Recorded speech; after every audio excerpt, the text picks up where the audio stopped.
주변분들 서로 인사 한번 나눌까요? 네, 은혜 나눕시다. 반갑습니다. 잘 오셨습니다. 한 번 더 인사하겠습니다. 우리 성도님 뵈니까 예수님 뵙는 것처럼 기쁩니다. 인사하시죠. 네, 오늘 이 본문을 가지고 우리는 하나님의 자녀입니다 라는 제목으로 은혜 나누겠습니다. 여러분 함께 저 따라서 해볼까요? 나는 하나님의 자녀가 되었습니다. 네, 여러분 누구라고요? 네, 하나님의 자녀입니다. 그리스 로마 신화를 읽다 보면 참 재미있는 스토리가 많이 나오죠. 고양이 한 마리가 있었는데 이 고양이가 아주 그 집 주변에 너무나 잘생긴 남자가 있었어요. 그래서 이 고양이가 미의 여신인 아프로디테에게 가서 내가 지금 저 남자를 너무너무 좋아하고 사랑하니까 나를 아리따운 여성으로 그렇게 좀 변화시켜 달라고 아주 간절한 마음으로 아프로디테에게 부탁을 합니다. 그러니까 아프로디테가 그 고양이가 너무 간절하게 이야기하는 모습을 보고 고양이를 아리따운 여인으로 변화를 시켜 주었어요. 그래서 그 여인이 청년에게 가서 프로포즈를 하고 또 너무 아리따운 여성에서 프로포즈를 하니까 이 남자 청년이 마다할 이유가 없고 둘이 사귀게 되고 사랑을 나누고 이제 결혼을 하게 되었습니다. 이제 결혼식을 끝나고 나서 이제 첫날 밤이 되어서 첫날 밤은 지내려고 이제 방에 들어갔는데 아프로디테가 그런 생각하는 거예요. 제가 정말 진짜 인간이 되었나? 자기가 아직도 고양이의 그 습성을 버리지는 않았나? 이게 궁금해가지고 아프로디테가 아주 짓궂게 신혼방에다가 쥐새끼 한 마리를 갖다 풀어놓은 겁니다. 그 쥐새끼를 보는 순간에 이 아리따운 여인이 자기가 여자로 인간으로 변한 것도 모르고 그리고 자신의 그 사랑하는 남편이 있는 것도 모르고 예전의 습성으로 돌아가서 그 쥐를 쫓아다니느라고 정신이 없었다는 거예요. 그래서 아프로디테가 그 웃지 못할 광경을 보면서 너무 속이 상해가지고 그 여인을 다시 고양이로 만들어 버렸대요. 이게 그리스 로마 신화의 아주 재미있는 스토리 중에 하나입니다. 여러분, 우리가 인생을 살아가면서 저는 날마다 매 순간마다 저와 여러분들이 스스로에게 던져야 될 질문이 두 가지 있다고 생각해요. 하나는 Who am I? 나는 누구인가? 라고 하는 물음입니다. 또 하나는 Why do I exist? 내가 왜 여기 존재하는가? 내가 여기에 존재하는 이유가 무엇인가? 라고 하는 이 질문을 우리 스스로에게 날마다 진지하게 난 해야 된다고 생각해요. 내가 누구인지를 올곧게 깨달아야 내가 인생을 어떻게 왜 존재하고 살아가야 되는지를 알 수 있고 내가 누구인지를 알아야 내 인생 한 번밖에 없는 그 일생을 살아갈 때 더 생산적이고 창조적이고 정말 아름다운 인생을 살아갈 수 있기 때문이다라고 하는 것입니다. 내가 누구인지를 제대로 규정하지 못하면 물음 자체가 잘못되면 그리고 그것에 대해서 올곧게 규정하지 못하면 우리의 인생을 허비하며 살 수밖에 없다라는 것을 우리가 기억할 필요가 있습니다.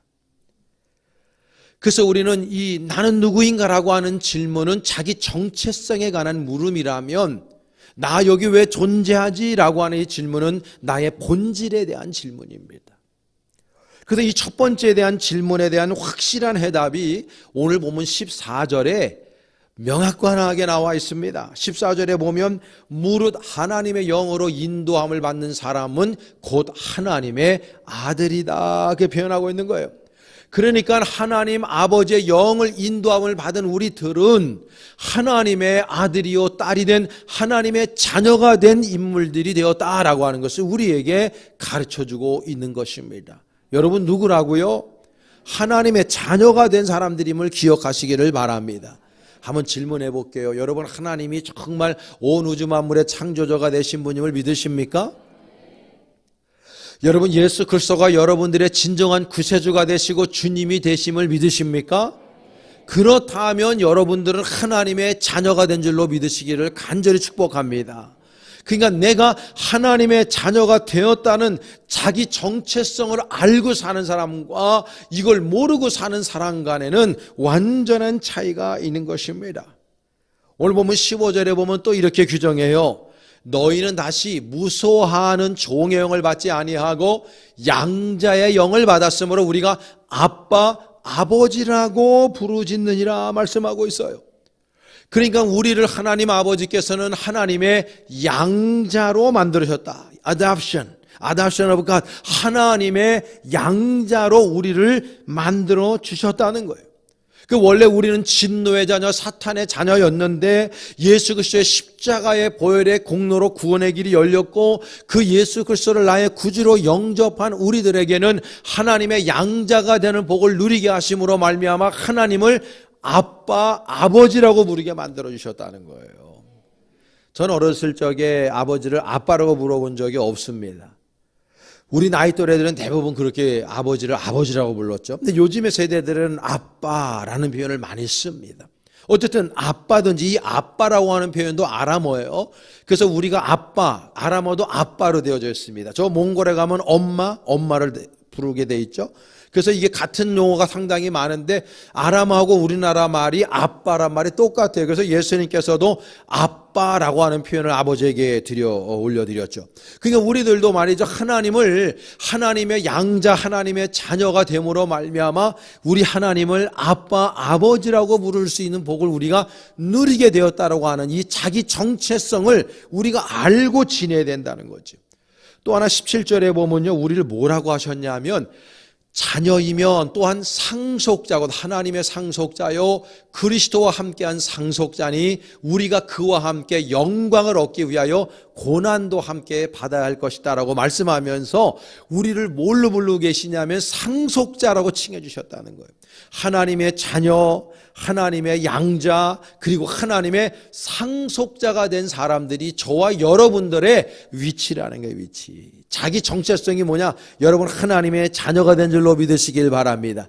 하나님의 양자가 되었다는 것입니다. 하나님의 상속자가 됐다는 것입니다. 이 얼마나 아름답고 위대한 용어들입니까? 저와 여러분들의 위치, 자기 정체성이 지금 하나님의 자녀가 됐다는 걸 기억해야 되는데 이거는 내가 공로가 있거나 내가 잘나서 내가 무엇을 함으로 말미암아 하나님의 자녀가 된 것이 아니고요. 하나님 아버지의 순전한 순도 100%의 은혜와 인도하신 가운데에 하나님의 자녀가 됐다고 성경은 말하고 있어요. 에베소 2장 8절 9절의 세계적으로 유명한 말씀이죠. 너희는 그 은혜에 의하여 믿음으로 말미암아 구원을 받았으니 이것은 너희에게서 난 것이 아니 하나님의 선물이라. 행해서 난 것이 아니니 누구든지 자랑하지 못하게 함이니라고 말씀하고 있어요. 그러니까 하나님 아버지께서 우리에게 은혜를 베풀어 주셔서 하나님의 자녀가 되는 복을 누리게 하셨는데 우리들에게는 자격이나 공로나 아무것도 없다는 거예요. 자랑하지 못하게 하기 위해서 하나님께서 우리로 하여금 순전한 은혜로 우리가 믿음으로 그분을 믿음으로 말미암아 하나님의 자녀가 되었다고 표현해 주고 있는 것입니다. 얼마나 감격스러운 이야기입니까? 여러분 우리나라는요 이스라엘도 그렇지만 네 아버지 뭐 하시노? 너네 부모 뭐 하시노? 이걸 물어봐요. 그러니까 여러분 너 자녀, 너 아버지 어머니가 너 조상이 누구냐라는 걸 굉장히 중요시하고요. 아랍권에 가면은요 자기 이름 앞에 자기 조상들 중에서 정말 훌륭한 사람들의 이름을 다 붙입니다. 그 옛날에 우리 코미디 프로그램에서 김수한무 어쩌고저쩌고 하는 거 있었잖아요. 그런 것처럼 자기 조상 중에 가장 훌륭한 사람 이름 쫙 붙여가지고 무하마드 뭐 알리 쫙 그다음에 마지막에 자기 이름 돼. 왜냐하면 조상이 그렇게 중요한 거예요. 우리의 부모가 누구냐? 여러분 저와 여러분들의 영적인 부모가 하나님이 되었음에 감사하시기를 축원합니다. 이게 중요한 거라는 거. 내가 누구냐 도대체 이 자기 정체성에 관한 질문을 확실하게 하고 그 답을 우리는 찾았다는 거죠. 우리가 하나님의 자녀예요. 그래서 제가 이 설교 준비하면서 하나님의 자녀가 되었을 때 우리에게 유익이 무엇이 있을까? 생각해 보니까 굉장히 많아요. 그걸 제가 네 가지로 줄여서 한번 말씀을 전하려고 그러는데, 첫째는요, 우리가 하나님의 자녀가 되었을 때 우리에게 주는 유익이 뭐냐면 두려움이 사라져요. 두려움이. 이게 귀한 은혜입니다. 여러분, 우리가 세상을 살아가면서 얼마나 많은 두려움 속에 있습니까? 나 이거 병들어 죽으면 어떡하지? 나 이거 불치병 걸리면 어떡하지? 나 회사 잘리면 어떡하지? 나 이 돈 없어가지고 굶어 죽으면 어떡하지? 나 사람들한테 인정받지 못하면 어떡하지? 부모된 입장에서 나는 이만큼 살아서 그냥 살 만큼 산 건데 우리 자식 새끼들 이 험한 세파 어떻게 해치고 살아가지?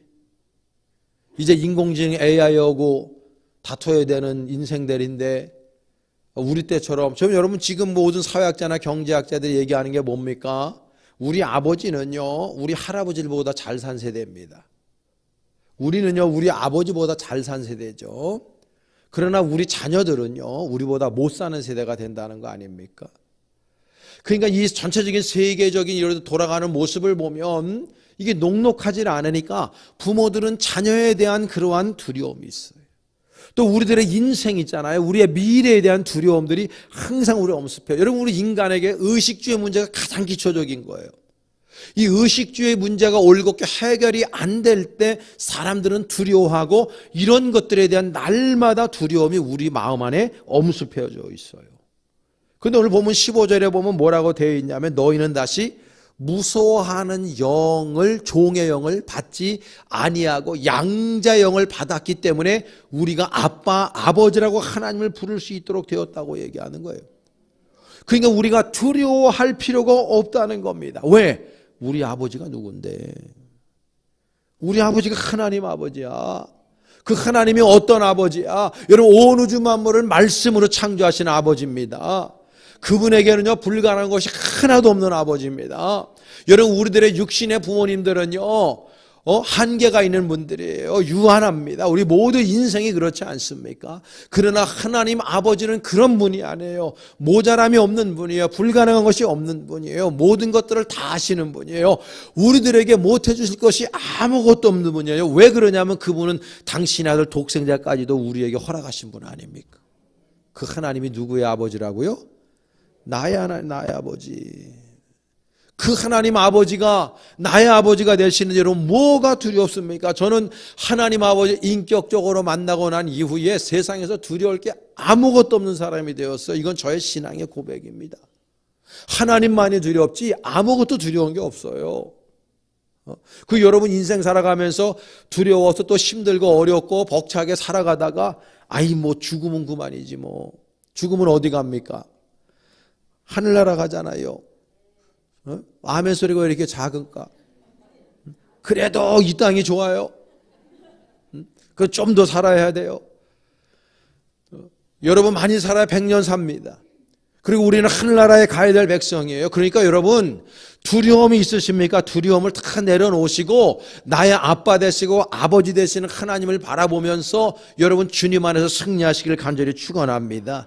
두려울 거는 하나님밖에 없어요. 세상에 두려울 게 뭐 있습니까, 여러분? 그리스도인들이. 그러니까 우리 그리스도인들은요, 땅 쳐다보면서 한숨 지며 살 인물들이 아니라니까요.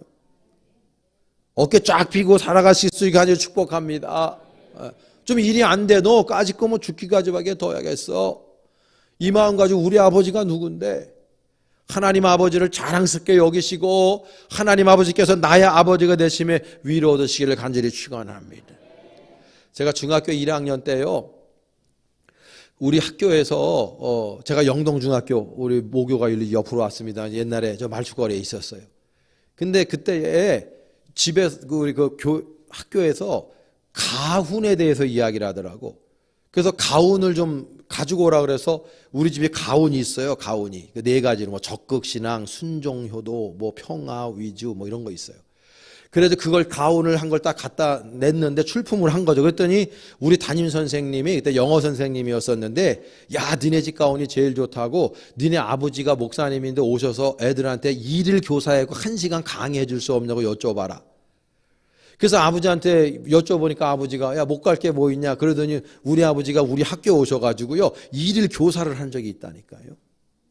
그래서 그때 아버지가 한자로 쫙 우리 아버지 한자를 잘하시니까 한자를 쫙 해서 적극 신앙해가지고 우리 집 가온을 갖다가 4개를 쫙 써놓고 1시간 동안은 그걸 강의를 하시는데 나는 우리 아버지가 너무 위대해 보이는 거예요. 그리고 나서 다 끝나고 난 다음에 선생님이나 애들한테 제가 스타가 됐어. 스타. 야, 니네 아버지 너무 훌륭하단 말이에요. 그때 막 자긍심을 탁 가졌어요. 그리고 난 다음에 중학교 3학년쯤 돼가지고 같이 이제 목욕탕을 갔는데요. 아이고, 우리 아버지 어깨가 왜 이렇게 작아요? 등을 밀고 이렇게 하는데 아버지가 작더라고. 중학교 3학년 때 제가 우리 아버지 키를 넘어섰거든요. 그 아버지가 작게 보이는 거예요. 여러분, 육신의 아버지가 어렸을 적에는 큰 산과 같아요. 근데 자녀들이 그만큼 나이가 들고 등치가 커지고 키가 커지고 하다 보면 아버지가 작다는 걸 알아요. 우리 인생의 아버지들은 인생이기 때문에 우리도 그렇게 늙어가는 거고 다 그런 거예요. 모자람이 다 많아요. 그러나 하나님은 모자람이 없는 분입니다, 여러분. 여러분 두려워하지 마시고 여러분 안에 있는 그 두려움을 하나님께 내어 맡기시기 간절히 바랍니다. 하나님께서 맡아 주관하실 줄로 믿습니다. 두 번째로는요, 하나님께서 하나님의 자녀가 되었기 때문에 우리를 필연적으로 보호하실 수밖에 없어요. 참 귀한 거라고. 여러분, 우리가 자녀를 키워보지만 자식들을 우리는 보호해요. 어떻게든지 마른 자리 지린 자리에서 아이들 키우고 아이들이 세상에서 그래도 잘 살 수 있도록 나름대로 인간의 구실을 하고 살 수 있도록 그래도 부모들은요 끝까지 자식들을 위해서 기도하고 자식들이 잘 되기 위해서 날마다 어떤 노력을 하게 되어져 있어요. 보호한다고요. 하물며 하나님께서 오죽하시겠습니까? 저 예전에 확실하게 연도는 기억이 안 나지만 필리핀 단기 선교를 가는데 그때 우리 최윤수 선교사님하고 처음으로 이렇게 동역을 할 때 김현태 선교사님하고 이제 그만두고 근데 그분이 그때만 하더라도 지금 학교를 크게 합니다만 그때는 완전히 유치원 하나밖에 건물밖에 없었고 거기 딱 들어가니까요 무슨 저 군대 막사야 딱 막사더라고 정말 군대 갔다 온 분들은 그거 생각하시면 또 가운데 구멍이 숭숭 뚫려 있어요. 그리고 막 잔디가 쫙 깔려져 있긴 하는데 가는데 막 똥 밟고 다녀야 돼. 막 개새끼들이 얼마나 많은지 물도 안 나와. 근데 딱 자려고 그러는데 말이죠. 그때 우리 홍윤표 권사님 그 아들내미 같이 갔었어요. 성만이. 근데요, 갔는데 그때 한 5학년쯤 됐을 거야, 초등학교. 근데 밤에 자려고 그러는데 우리 아들내미가요, 이런 데만 500원짜리만하게 막 뭐가 올라오는 거예요, 막. 이놈이 막 열이 막 나고. 그래서 내가 옷 벗겨보니까 등어리 막 발 여기 무릎 위로는 진짜 500원짜리 동전만하게 뭐가 다 났어요. 막 물집이 막 잡고 막 뭐가 나는 거예요. 막 알러지 반응이 일어나는 거예요. 그 나중에 몰랐는데 얘가 알러지가 있어요. 그래갖고 비행기 안에서 그때 그 필리핀 에어라인을 타는데 그 저녁을 주는데 맛있거든요. 근데 저녁 다 먹고 거기서 이런 케이크를 줬는데 케이크 안에 얘가 지금도 보면은 그런 거죠. 땅콩이라든지 잣 알러지가 있어요. 그런 거 들어있는 걸 먹은 모양이야. 그러니까 애가 잠을 자야 되는데 완전히 그냥 엉망인 거야, 이게 막. 그래서 보채고 잠을 못 자니까 내가 얘를 끌고 교실로, 우리 교인들 다 주무시게 하고 교실로 데려와가지고요. 제 옷 거죽대기 깔아놓고 거기 눕혀가지고 요셉아 괜찮냐? 몸 아픈 데는 없냐? 속 매식거리는 건 없냐? 그러니까 그건 괜찮다고. 아빠 괜찮아요. 그러면서 새벽 4시, 5시까지 꼬박이 나는 이렇게 쳐다보고 있는 거예요. 애가 잘못될까봐. 필리핀 선교 가가지고 이거 정말 그때 당시에는요, 오고 싶더라고, 집에. 얘 데리고 오고 싶은 마음이 굴뚝 같은 거예요. 그래서 이게 지켜보면서 제가 할 수 있는 게 뭐 있겠어요? 그저 기도하는 것밖에 없는 거예요. 애 만져주면서 요셉아 힘내라. 기도하자. 기도 계속 하니까 새벽 한 5시쯤 돼가지고 그게 설설 없어지더라고. 그래서 그 다음 날부터 바로 미션에 투입할 수가 있었어요. 근데 내가 자녀가 그렇게 아픈데도 해줄 수 있는 게 아무것도 없어. 내가 의사도 아니고 어떻게 해줄 방법이 없는 거야. 그 최은수 선교사한테 가서 애가 이런데 좀 어디 약이 없냐? 그 친구도 약이 없고 지금 어디 응급실에 갈 수도 없고 얼마나 그때 힘들었는지. 그 자녀들 우리는 그렇게 키우는 거예요. 자녀들 키우다 보면 응급실에 막 짊어지고 가야 될 때도 있고, 밤잠을 설쳐가면서 부모가 자식을 들여다보면서 가슴을 졸일 때가 있어. 그게 부모 마음이에요. 아이들 그게 봐줘야 된다고, 우리가. 근데 우리는 연약해가지고 해줄 수 있는 게 많지를 않아요. 근데 하나님은 존재 자체가 다른 분이라고. 하나님은 우리를 날마다 보호하실 때 완벽하게 보호하실 수 있는 분이 여러분 기억하시기를 바랍니다. 그 하나님이 우리의 아버지가 되셨단 말이에요. 세 번째로는요, 성령의 말씀에 귀를 기울이게 해 주셔요. 오늘 16절 말씀에 보니까 성령이 친히 우리의 영과 더불어 우리가 하나님의 자녀인 것을 증언하신다 그랬어요. 여러분, 이게 무슨 말씀이냐면요, 세상 사람들은 하나님의 말씀에 귀 기울이지 않습니다. 그렇죠? 예수가 나의 구주가 아닌데 왜 예수님의 말씀에 귀를 기울입니까? 세상 사람들은 하나님 없다 해요. 하나님 없으면 좋겠고 없다 해요. 하나님 자체를 믿지 않아요. 예수를 구세주로 믿지 않으니까 주님의 말씀을 듣지를 않아요. 그리고 세상의 말만 듣습니다. 여러분, 세상에 얼마나 많은 노이즈들로 가득 차 있습니까? 가짜 뉴스들로 그냥 판을 치고 있고, 세상에서는요, 너 원하는 대로 살아라, 네 인생 네 것이다, 네가 주인이다 그러면서 네가 소원하는 대로, 네가 좋다는 거 그게 진리다 그러면서 네 원하는 대로 살라고 계속 부추겨요. 우리를 자기중심적으로 말이죠, 이기적으로 살아가라고 그렇게 세상은 우리들에게 계속 말합니다. 이 귓전에 여러분, 창세기에 보게 되면 아담과 하와를 사탄이 유혹하면서, 야, 너 하나님께서 저 동산 중앙에 있는 선악과를 따먹지 말라 그랬지? 너 왜 그런 줄 아냐? 너 그거 따먹으면은 니네 눈이 밝아져가지고 하나님과 같아질까 봐 하나님이 먹지 말라 그런 거야. 이 사탄마귀가요, 인간의 연약한 핸디캡을 다 안다고. 아킬레스건을 다 알아요. 그러니까 우리들이 약한 부분을 쫙 파고 들어와가지고 우리로 하여금 하나님의 음성이 아니라 악한 사단마귀 이 세상의 말에 순종하고 살아가도록 우리를 자꾸 미혹하는 거예요. 지금 세상을 보세요, 여러분. 얼마나 세상이 이기적으로 살아갑니까? 세상 안에는요, 화해라는 용어가 없어요, 지금. 우리나라도 보세요. 정치판이나 경제판이나 모든 사람 보세요. 화해가 어디 있습니까? 나 무조건 적이에요. 무조건 나쁜 놈이에요. 근데 예수님은 그렇게 말씀 안 하거든요. 용서하며 살아라. 사랑하며 살아라. 이해하며 살아라. 보듬어 주며 살아라. 주님은 그렇게 말씀한다고. 근데 세상은 그렇게 말 안 해. 근데 사람들이 하나님의 음성을 안 들으니까 하나님의 말씀대로 살지를 않는 거예요. 그렇게 살 수가 없는 거예요. 그러니까 세상이 이렇게 더 강팍해지는 거예요. 우리 최명수 성도님 오늘 여기 나오셨는데, 우리가 목요일 날 저녁에 7시 반에 제자훈련을 해요. 근데 최명수 성도님이 이번에 귀한 간증을 저분이 하시더라고. 목사님, 제가요, 술 맛이 떨어졌습니다. 딱 그러더라고.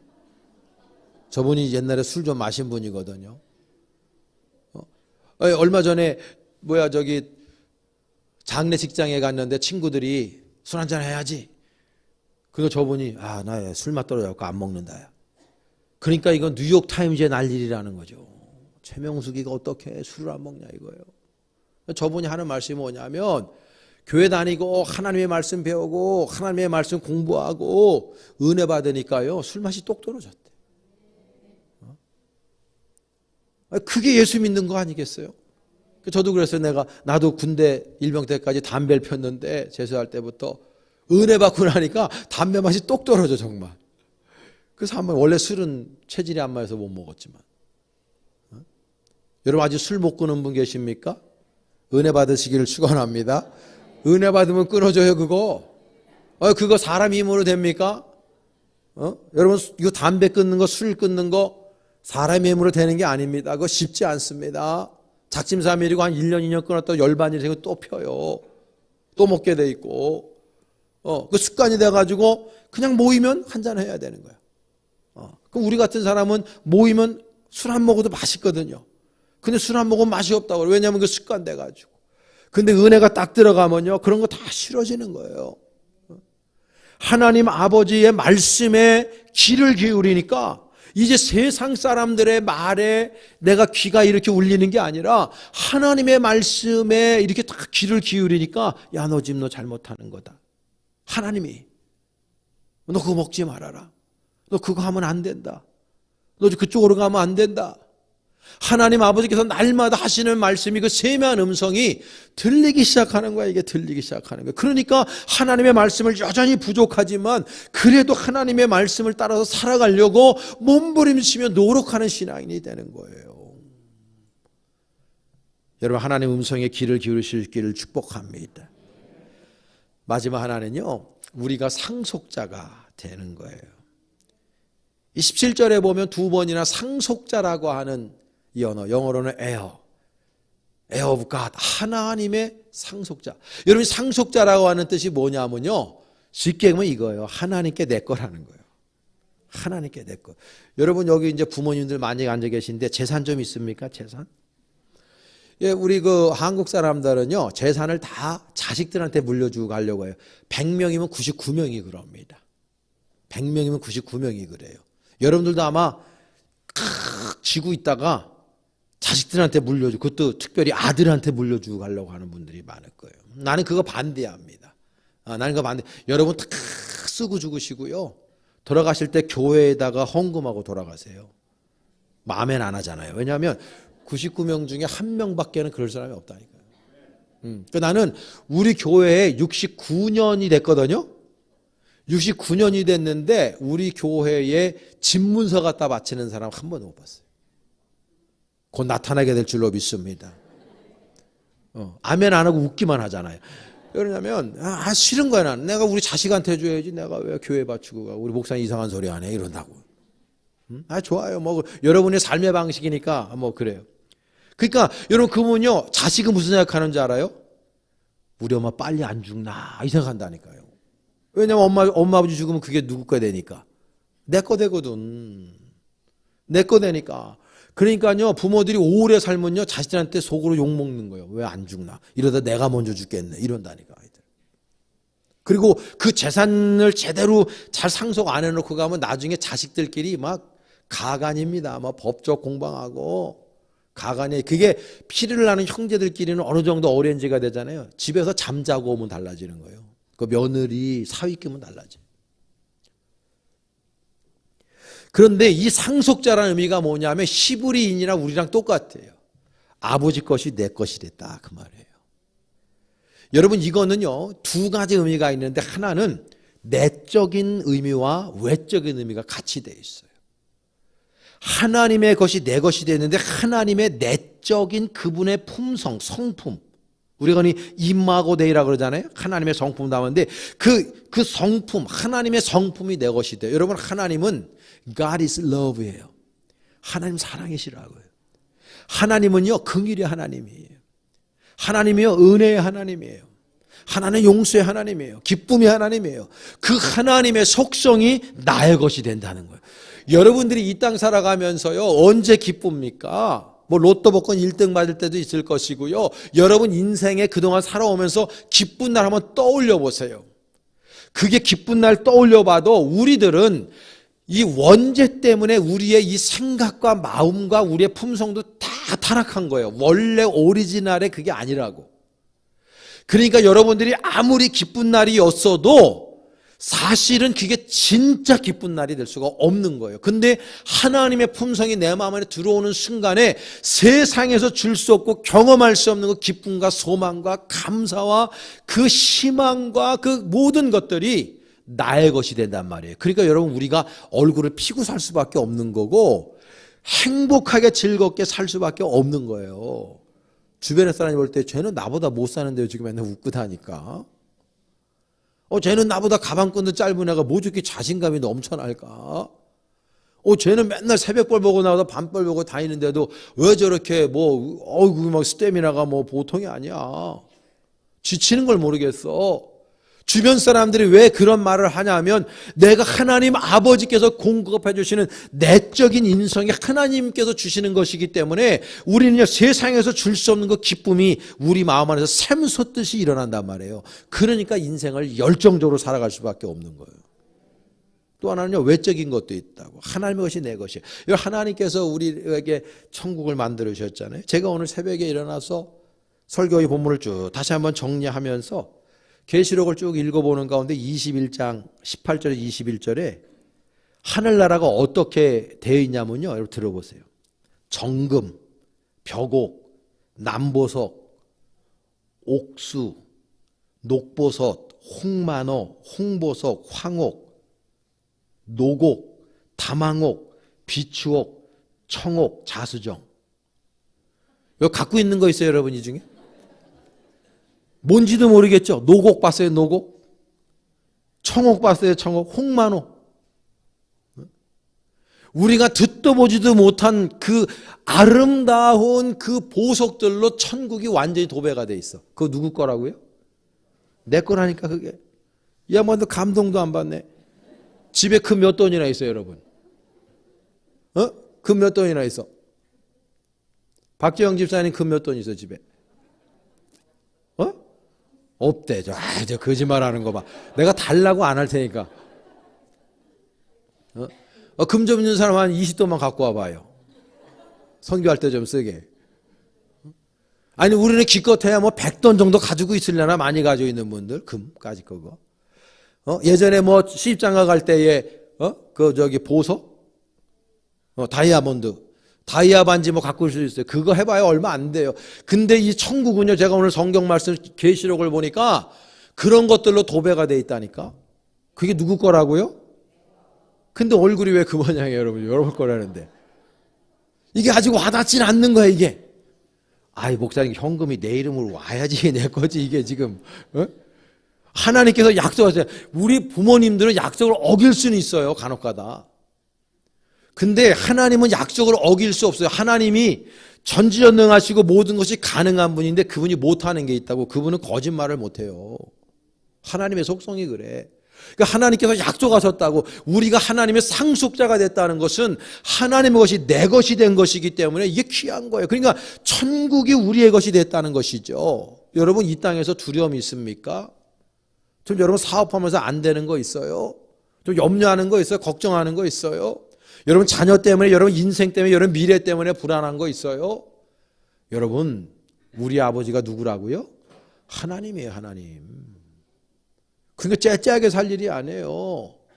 땅 쳐다보면서 살 일이 아니에요. 우리는요 어깨 쫙 펴고 당당하게 이 세상을 살아가야 될 주님의 아들이요 딸 된 줄로 믿습니다. 우리 그렇게 삶을 살아갔으면 좋겠어요. 빌리 그레이엄 목사님이 집회 인도를 엄청나게 다니셨잖아요. 이분이 한번 어떤 교회 갔더니 담임 목사님께서 잠깐 티타임을 하는 가운데 빌리 그레이엄 목사님한테 목사님 우리 교회에 드렁칸들, 그러니까 술주정뱅이들이 한 3-4명이 있는데 이 사람들을 그렇게 불러서 그렇게 술 먹으면 안 된다.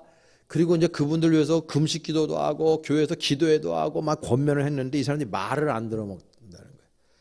그래서 그 목사님이 당회를 열어가지고 우리 식으로 하면 그 사람들을 출교시키기로 했다는 거예요. 그 이야기를 가만히 듣더니 빌리 그레이엄 목사님이 그 담임 목사님한테 이런 질문을 던졌대요. 목사님 좋습니다. 그러면 목사님네 교회에 성령의 술에 취하지 않은 사람 혹시 없습니까? 성령에 취하지 않은 사람들 출교시켜야 되는 거 아닙니까?